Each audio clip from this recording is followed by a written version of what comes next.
Hello friends, कैसे हैं आप सभी। स्वागत है आपका एक बार फिर से हमारे यूट्यूब चैनल ड्रीम आईएएस पे। तो आज सेट नंबर 9 है और देखते हैं आज के प्रश्नों को। वीडियो को अच्छा लगे तो लाइक और शेयर कर दीजिएगा। चलिए स्टार्ट करते हैं बिना टाइम वेस्ट किए। पहला क्वेश्चन क्या कहता है, भारत रत्न प्राप्तकर्ता प्रणब मुखर्जी भारत सरकार में किस मंत्री पद पर नहीं रहे हैं। तो जैसे आपको पता होगा कि भारत के 13वें राष्ट्रपति कौन है, प्रणब मुखर्जी। प्रणब मुखर्जी 13वें राष्ट्रपति रह चुके थे, जिनका अभी हाल ही में निधन भी हो गया है। तो ये भारत के रक्षा मंत्री भी रह चुके हैं, वित्त मंत्री भी रह चुके हैं, विदेश मंत्री भी रह चुके हैं। सिर्फ ये गृह मंत्री के पद पे ये नहीं रहे हैं। इनको भारत रत्न से भी सम्मानित किया गया है। तो ऑप्शन कितना होगा, ऑप्शन नंबर ए सही है।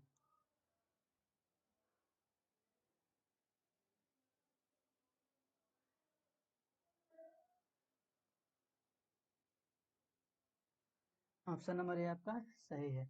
नोट्स ऑफ अ ड्रीम पुस्तक के लेखक कौन है। नोट्स ऑफ अ ड्रीम पुस्तक के लेखक कौन है, तो ये एक बायोग्राफी है, ए आर रहमान के एक बायोग्राफी है, जो कि कृष्णा त्रिलोकी के द्वारा लिखा गया है। कृष्णा त्रिलोकी के द्वारा लिखा गया है। कौन सा एक बायोग्राफी है ए आर रहमान का। तो ये दोनों चीज आपको याद रखना है। कृष्णा त्रिलोकी के द्वारा नोट्स ऑफ द ड्रीम पुस्तक लिखा गया है, किसके ऊपर है, ए आर रहमान के ऊपर।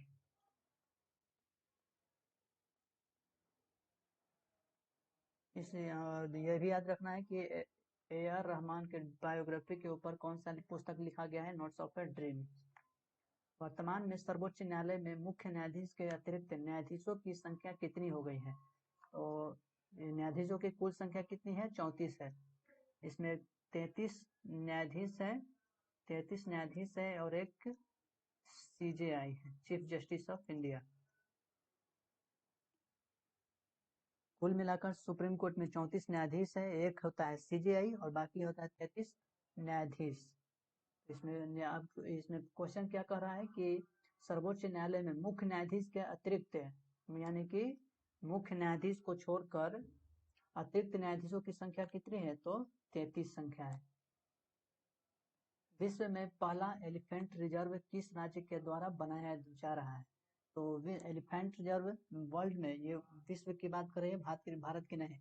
वर्ल्ड में एलिफेंट के द्वारा एलिफेंट रिजर्व कहाँ बनाया जा रहा है, तो ये छत्तीसगढ़ में। छत्तीसगढ़ में एक एलिफेंट रिजर्व बनाया जा रहा है, जिसको क्या लेमुर लेमरू लेमरू रिजर्व है एलिफेंट का नाम। इस रिजर्व का नाम क्या है, लेमरू। ये दोनों चीज आपको याद रखना है। भारत की पहली सेमी हाई स्पीड रेलगाड़ी वंदे भारत एक्सप्रेस इन दो स्टेशनों के बीच चलती है। तो वंदे भारत एक्सप्रेस ये दिल्ली से वाराणसी के बीच चलती है। ये एक सेमी हाई स्पीड है जो कि दिल्ली से वाराणसी के बीच चलती है।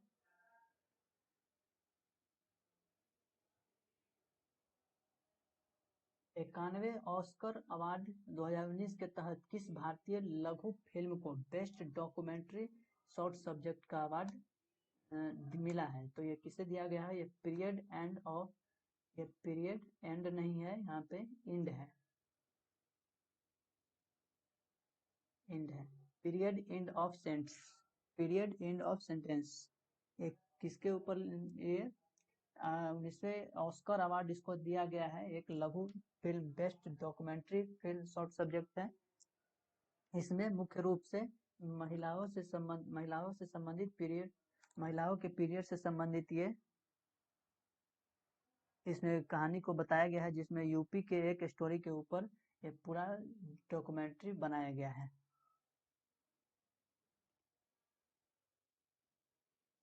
निम्नलिखित में से किस शहर में राष्ट्रीय जैविक खाद्य महोत्सव का आयोजन किया गया है। तो भारत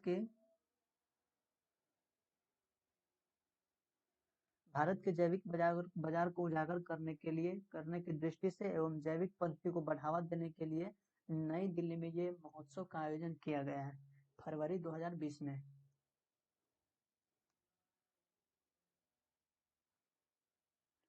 फरवरी 2020 में इसको आयोजित किया गया है। नासा द्वारा पंच मिशन की घोषणा हाल ही में की गई है, जिसका अध्ययन यह किसका अध्ययन करेगा? तो ये किसका अध्ययन करेगा? तो ये सूर्य के बाहरी आभा मंडल के कोरोना भाग को ये अध्ययन करेगा। पंच मिशन जो है, जो नासा के द्वारा घोषणा किया गया है, ये सूर्य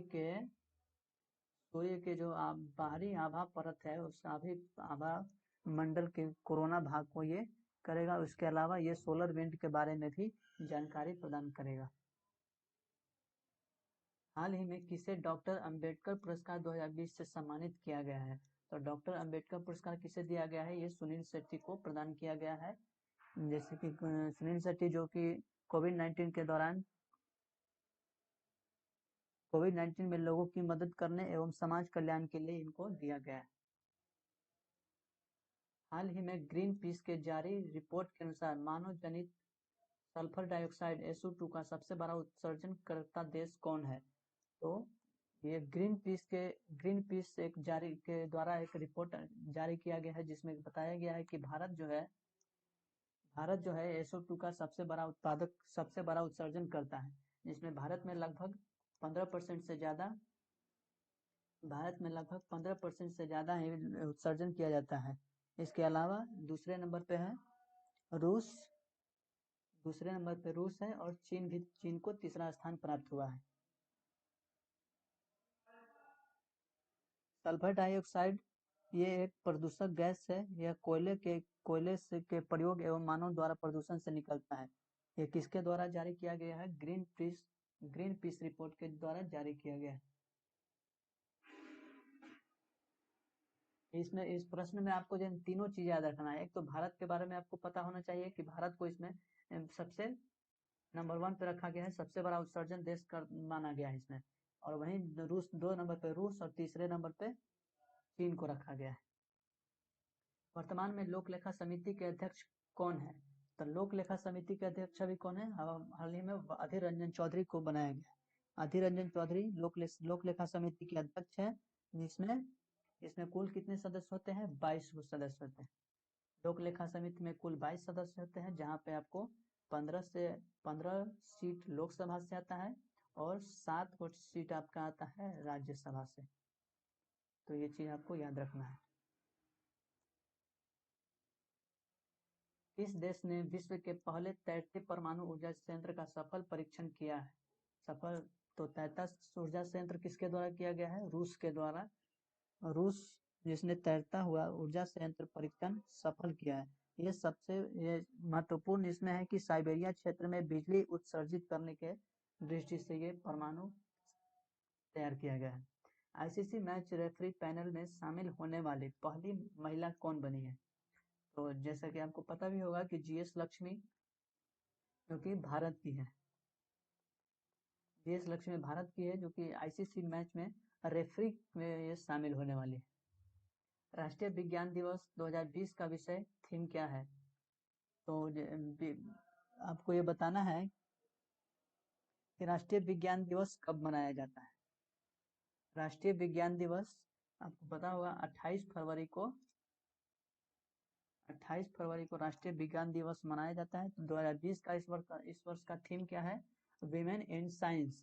इसमें ये थीम जो है विमेन महिला सशक्तिकरण एवं विज्ञान को रखकर यह तैयार किया गया है। भारत के किस मेट्रो रेल ने हाल ही में पहली बार सौर ऊर्जा मेट्रो चला कर इतिहास रचा है? तो पूरी तरह से सौर ऊर्जा से चलने वाली मेट्रो चलाकर ये दिल्ली मेट्रो पूरी तरह से सौर ऊर्जा पर चलाकर ये एक तरह का इतिहास रच गया। इलाहाबाद विश्वविद्यालय की पहली महिला कुलपति किसे नियुक्त किया गया है? महिला कुलपति किसे नियुक्त किया गया है? संगीता श्रीवास्तव को नियुक्त किया गया है। ऑप्शन नंबर ए आपका सही है। प्रधानमंत्री ने किस जगह प्रधानमंत्री श्रम योगी मनधन योजना का शुभारंभ किया है? तो मनधन योजना कहाँ शुरू किया गया है? प्रधानमंत्री के द्वारा वस्त्रल कहाँ है? तो गुजरात में है। वस्त्रल, गुजरात के वस्त्रल में जनधन योग प्रधानमंत्री श्रम योगी मनधन योजना शुरू किया गया है। इसमें प्रधानमंत्री द्वारा कहा गया है कि असंगठित क्षेत्रों के मजदूरों के लिए पेंशन पर आधारित यह योजना है। केंद्र सरकार द्वारा हाल ही में शुरू की गई अटल भूजल योजना के लिए किस अंतर्राष्ट्रीय वित्तीय संस्था ने $450 मिलियन ऋण हेतु समझौता किया है? तो यह केंद्र सरकार के द्वारा अटल भूजल योजना चलाया गया। विश्व बैंक के साथ यह साझेदारी किया गया है। अंतर्राष्ट्रीय वित्तीय संस्था विश्व बैंक के साथ $450 मिलियन का समझौता किया गया है। इसके साथ ही इसमें बताया गया है कि अटल भूजल योजना, भूजल केंद्र सरकार द्वारा भूजल के तहत भूजल के स्तर को घटते स्तर को रोक लगाने एवं इसमें सुधार लाने के उद्देश्य से ये कार्य किया गया है। इस अभिनेता को वर्ल्ड बुक रिकॉर्ड लंदन द्वारा सम्मानित किया गया है। तो ये एक अभिनेता है मनोज कुमार, जिनको वर्ल्ड बुक रिकॉर्ड लंदन द्वारा इनको सम्मानित किया गया है। इनको मुख्य रूप से विशेष योगदान के लिए सम्मानित किया गया है। लेट मी से इट नाउ नामक पुस्तक के लेखक कौन है? लेट मी से इट नाउ के पुस्तक के लेखक कौन है? यदि आपको पता है तो आप इसको बताइए कि किसके द्वारा किया गया है। तो option number A Rakesh Maria. Rakesh Maria कौन है? मुंबई के पुलिस कमिश्नर। मुंबई के पुलिस कमिश्नर के द्वारा ये एक पहल किया गया है।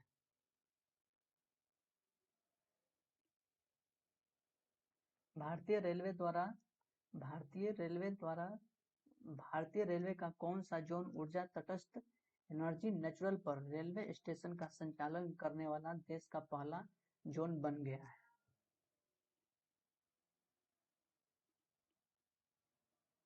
तो ये कौन सा जोन है? दक्षिण मध्य रेलवे। दक्षिण मध्य रेलवे जोन ऐसा करने वाला बन गया है। इसके तहत कुल 13 स्टेशन शामिल होते हैं। इसको पूरी तरह से ऊर्जा तटस्थ रखने पर इसको पूरी तरह से रेलवे स्टेशन का संचालन किया जाता है। भारत का पहला एकल उपयोग प्लास्टिक मुक्त हवाई अड्डा बन गया है। निम्न में से वह कौन सा है? तो प्लास्टिक मुक्त हवाई अड्डा, इसका अर्थ यह हुआ कि जो हवाई अड्डा है वो पूरी तरह से प्लास्टिक मुक्त है। जिसको कौन सा है? इंदिरा गांधी हवाई अड्डा। ये कहाँ है? न्यू दिल्ली। नई दिल्ली अंतर्राष्ट्रीय हवाई अड्डा को ही इंदिरा गांधी हवाई अड्डा कहा जाता है। देश में शहद उत्पादन को बढ़ावा देने के लिए केंद्रीय कृषि मंत्री नरेंद्र सिंह तोमर ने कितने राज्यों में हनी फार्मर प्रोड्यूसर ऑर्गेनाइजेशन का उद्घाटन किया है? तो अभी हाल ही में ये नरेंद्र सिंह तोमर के द्वारा 5 राज्यों में इसका उद्घाटन किया गया है। शहद को बढ़ावा देने के लिए हनी फार्मर का उद्घाटन किया गया है। ये 5 राज्य कौन से हैं? जिसमें बिहार, मध्य प्रदेश, उत्तर प्रदेश, वेस्ट बंगाल और राजस्थान शामिल है। यहाँ पे हम आपको पूरा तरीके से लिख देते हैं। बिहार, मध्य प्रदेश, उत्तर प्रदेश, राजस्थान और वेस्ट बंगाल। ये 5 राज्यों में केंद्र नरेंद्र सिंह तोमर के द्वारा बताया गया है कि हनी फार्मर प्रोड्यूस का उद्घाटन किया गया है। इसके साथ ही हर राज्य के एक जिला को चयन किया गया है। हर राज्य के एक जिला को चयन किया गया है। तो आपको, यदि आप बिहार की तैयारी करते हैं तो इसमें आपको बिहार वाला याद रखना होगा कि बिहार के वो कौन सा जिला है? पूर्वी चंपारण। पूर्वी चंपारण में नरेंद्र सिंह तोमर के द्वारा एक हनी फार्मर प्रोड्यूसर का ऑर्गेनाइजेशन उद्घाटन किया गया है। तो ये तथ्य आपको याद रखना है।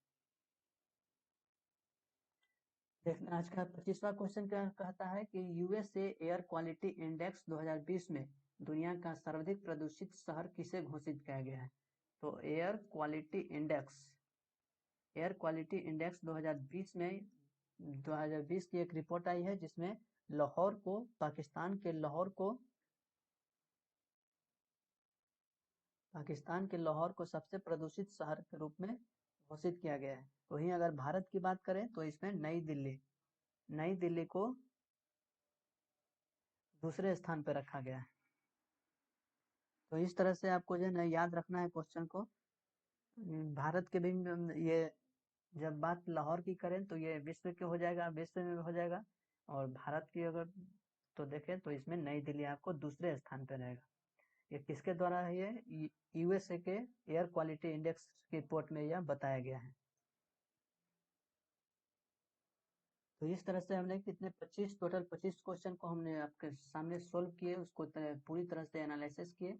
आपको मैं उम्मीद है कि आपको अच्छी तरह से समझ में आया होगा। यदि वीडियो को अच्छा लगे तो लाइक और शेयर कर दीजिएगा। बस एक लाइक और एक शेयर करने से आपका जो है ना मेरा काम बन जाता है, इतना ही नहीं, एक एनर्जी की तरह ये काम करता है। इसके साथ ही और आप जो है ना अच्छी तरह से तैयारी करिए। जो भी डाउट हो आप कमेंट कर सकते हैं।